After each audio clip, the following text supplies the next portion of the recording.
Group পর্বে নেই কোনো জয়ের দেখা, তারপরও ভুটানে সাফ অনূর্ধ্ব-17 চ্যাম্পিয়নশিপের সেমিফাইনালে খেলবে বাংলাদেশ।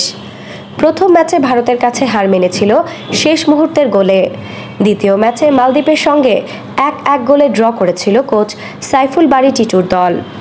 তারপরও শেষ 4-এ ওঠার সুযোগ ছিল, তবে সেটা নির্ভর ছিল ভারত মালদ্বীপ ম্যাচের ফলের ওপর।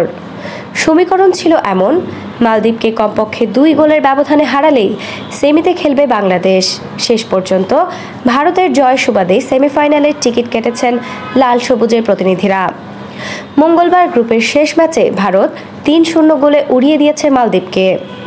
সেমিফাইনালে ওঠার লড়াইয়ে বাংলাদেশের চেয়ে এগিয়ে ছিল মালদ্বীপ, সেটি হলুদ কার্ড দেখায়। বাংলাদেশের ফুটবলাররা মালদ্বীপের ফুটবলারদের তুলনায় হলুদ কার্ড একটি বেশি পেয়েছিলেন।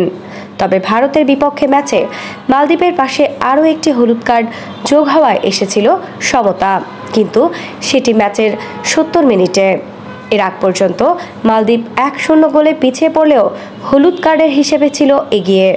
পরে মালদ্বীপের ফুটবলার হলুদ কার্ড দেখার পর দ্বিতীয় গোলও হজম করে তারা। এতেই বাংলাদেশের সেমিফাইনালে নাম লেখানোর কাজটা সহজ হয়ে যায়। ম্যাচের শেষ দিকে ভারত পায় তৃতীয় গোলের দেখাও। 13, 74 ও 89 মিনিটে 3টি গোল করেছে ভারত।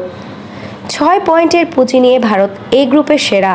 বাংলাদেশ ও মালদ্বীপ পেয়েছে সমান 1 পয়েন্ট করে, কিন্তু গোল ব্যবধানে বাংলাদেশ এগিয়ে। এতে গ্রুপ পর্বে কোনো জয় না পেয়েও বাংলাদেশ পৌঁছে গেছে সেমিফাইনালে।